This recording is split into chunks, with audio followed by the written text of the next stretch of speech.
Hello, Aboud. Hey, hi, good evening. So we were going to talk about you today, and there's always more questions about Syrian refugees, especially in Canada, now that we're inviting so many of you guys over here. So I wanted to start off with some of my questions, but you were going to discuss the Canadian interview process and your thoughts on it and how it compared to some other interview processes. And just so everyone knows, Aboud is very significant refugee. He speaks great English. He's intelligent and caring and a great guy, and we're very lucky to have him. Hopefully soon. He has some experience with the Canadian interview process, where he went to the capital of Turkey, Ankara. and yeah, Ankara, and he resides in Istanbul most of his time, but he's been staying there for a couple of years, and so he has a lot of knowledge about the Syrian refugee crisis, where it is, and he can speak intelligently about it. So I'll let you just take it from here, Aboud.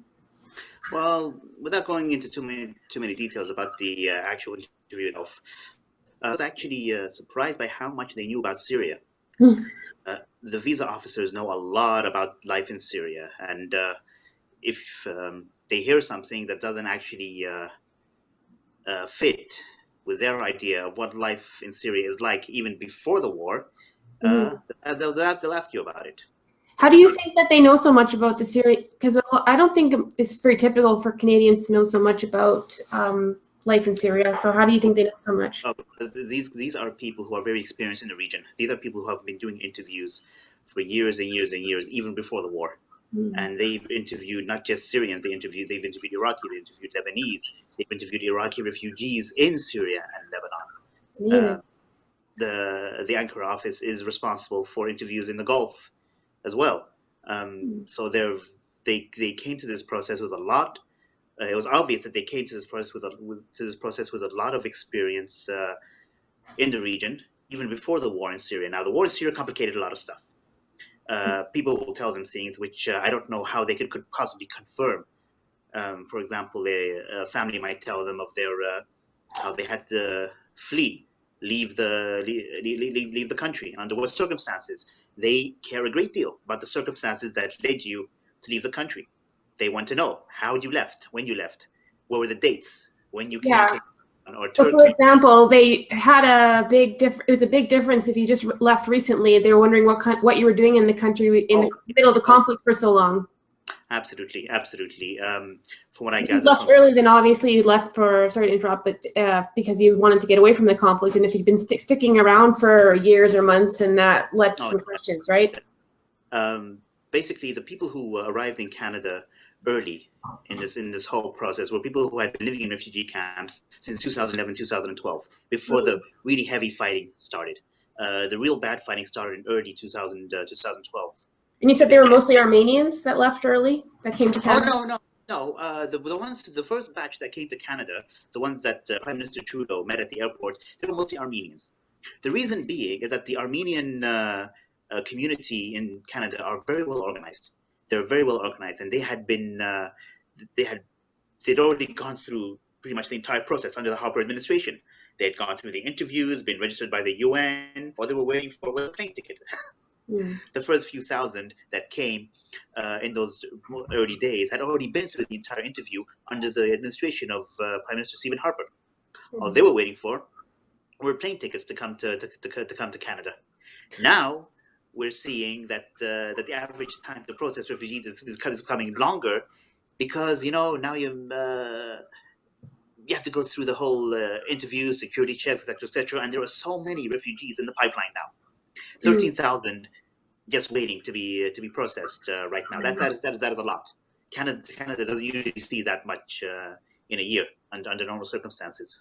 So the ones that are coming to Canada, you said that thought it was a better proportion of women and children, and not just like all these men kind of swimming to shore the way that it was in Europe.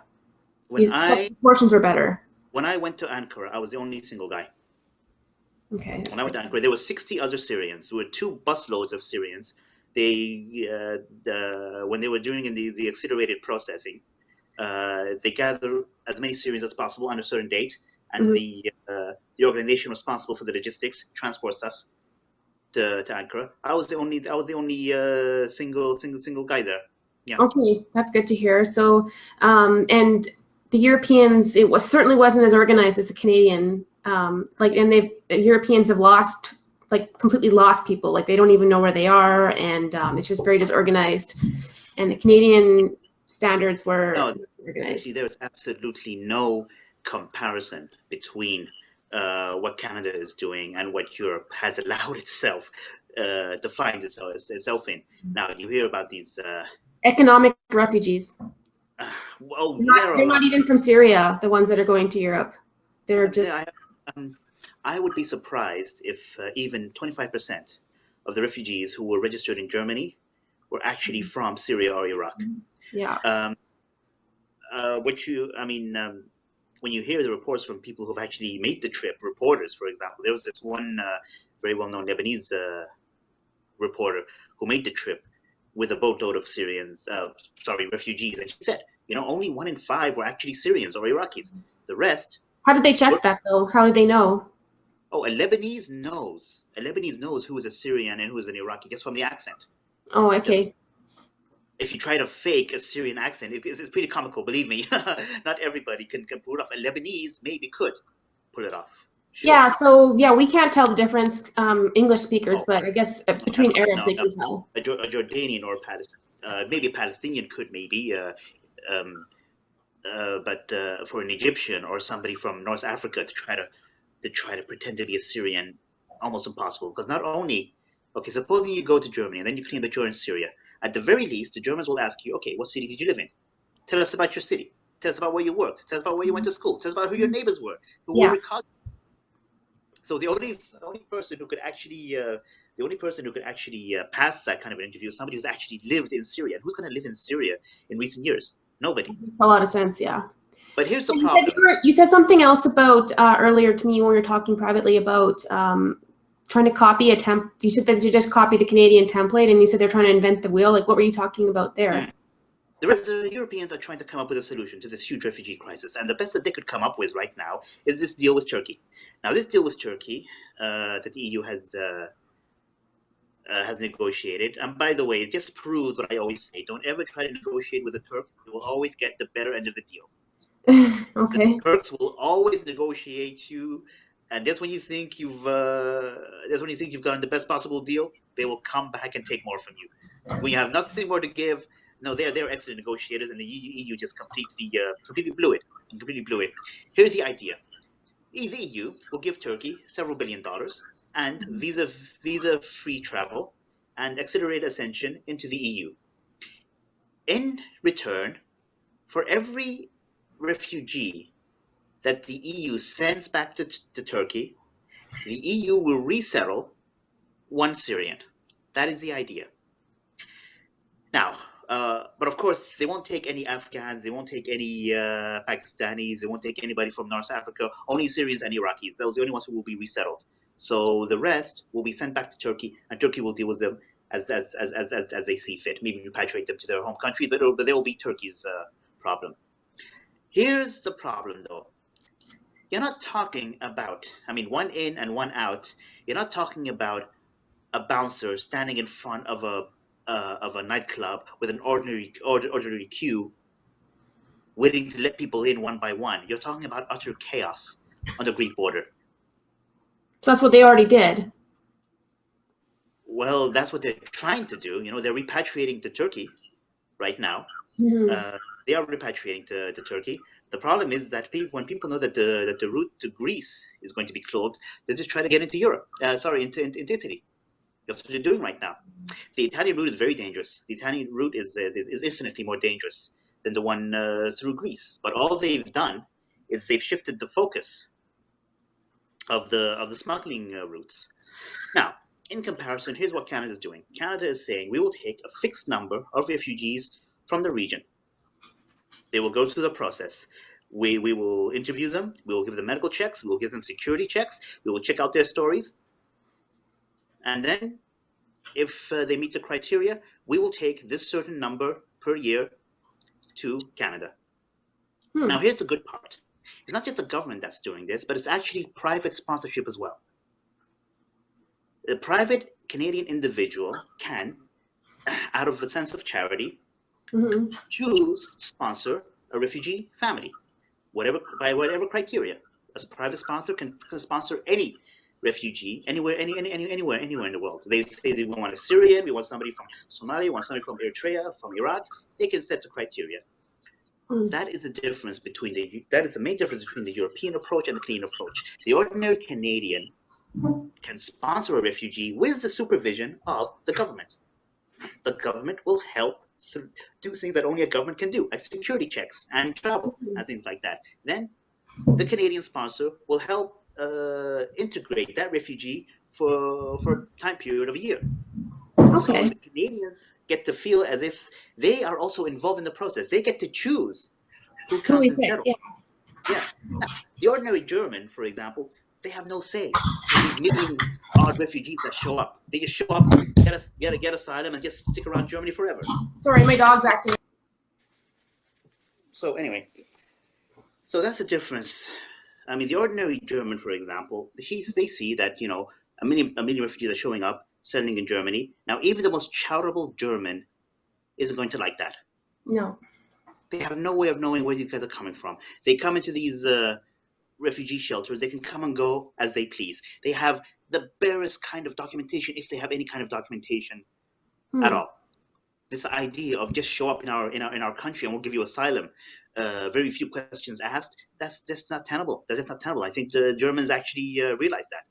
Yeah. A better approach would have been to shut the borders and say, no, you're not going to get asylum, but every year we will take 100 or 200,000 from the region and spread them over the EU. That would have cut down on the frauds, for sure. That would cut down on the frauds. It would have just cut the ground from underneath the feet of the people smugglers.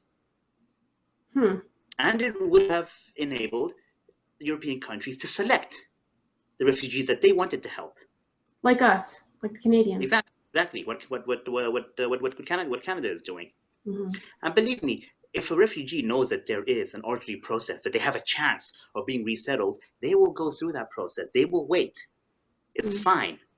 They will wait rather than taking a huge risk and going through these risky risky journeys over the sea, or put their life in the hands of people smugglers. If they know that there's a light at the end of the tunnel. But the people who are going to Greece or going to Europe are people who have lost all hope. They feel that they are never going to be safe or going to be resettled. Now, with regards to an Iraqi or Syrian, you don't need to ask, why are you fleeing your countries? Their countries are a mess. There is war. They're not fleeing just an economic collapse. No, their lives are actually in danger. There are other countries, for example, where things are not that bad, where people actually are fleeing economic circumstances. Okay, that's fine. You don't want to stay in your country, but that doesn't make you a refugee. You're going to end up stateless. Now, for example, people ask me, why don't Syrians stay in Turkey? That's a fair question for people to ask. Why don't they stay in Lebanon or Jordan? Aren't they safe? Well, no, they're not. You told me they can't get jobs in Turkey, so they're just sitting there going into debt and having to do jobs that they don't really want to do. The thing is, if you cannot integrate, here's three questions there are three questions that they ask you on the form that you got to fill out. Can you work in the place where you reside? Can you travel in the place where you reside? Can you study in the place where you reside? Those are very valid questions. If I can't do those things, then I'm pretty much a prisoner. Yeah, I am pretty much a prisoner. No Syrian refugee wants to end up stateless a few years down the line. And being stateless can come in many degrees. To be stateless in this region is a horrible fate. It's absolutely a horrible fate. When we see what happened to the Palestinians, 60 odd years as refugees, and nobody's integrating them. That is the history of refugees here in this region. Just dangling them like a carrot so that they can incite more trouble. It seems like exactly. The countries of the region do not integrate refugees. They have never integrated refugees. And when we talk about integration, we talk about being able to go to school, being able to study, being able to work, being able to be secure in your property. being able to open a bank account, being able to even get a mobile phone. These are a lot of things that Syrians cannot do in Lebanon, for example. That's a good point, Aboud. I mean, we're not talking about, you know what, I feel like earning 400, 600 euros extra, let's go to Europe. No genuine refugee does that. I, for example, needed special permission to go to Ankara. I cannot travel outside the city that I'm in. Yeah. These work permits that they're talking about, they're not. There's a difference between having a labor card and a work permit. There's a big difference. There are so many conditions attached to it that I don't think 1 in 10 Syrians are going to be able to benefit from this from these work permits for a lot of reasons. Let's not go into too many details right now, but the way that it's set up, it doesn't mean that you're a free agent. No, doesn't mean that you're a free agent. Every time that you want to change jobs, your boss has to apply for a new permit. And God help you if you want to get into the Turkish bureaucracy. Even for Turks, it isn't pleasant. I mean, no bureaucracy in the world is pleasant, but imagine trying to be a refugee and trying to negotiate a bureaucracy. It's not fun. Okay. In fact, it could really halt any kind of activity that you want to do. Yeah. Well, thanks for explaining the situation and like the actual obstacles that the Syrian refugees are up against. And I'm glad that you clarified what you meant by what the new plan is with Turkey. So I'm going to cut it off there today, but we'll talk later. Pleasure to talk with you. Okay, take care, Aboud. You too. Take care. Bye-bye.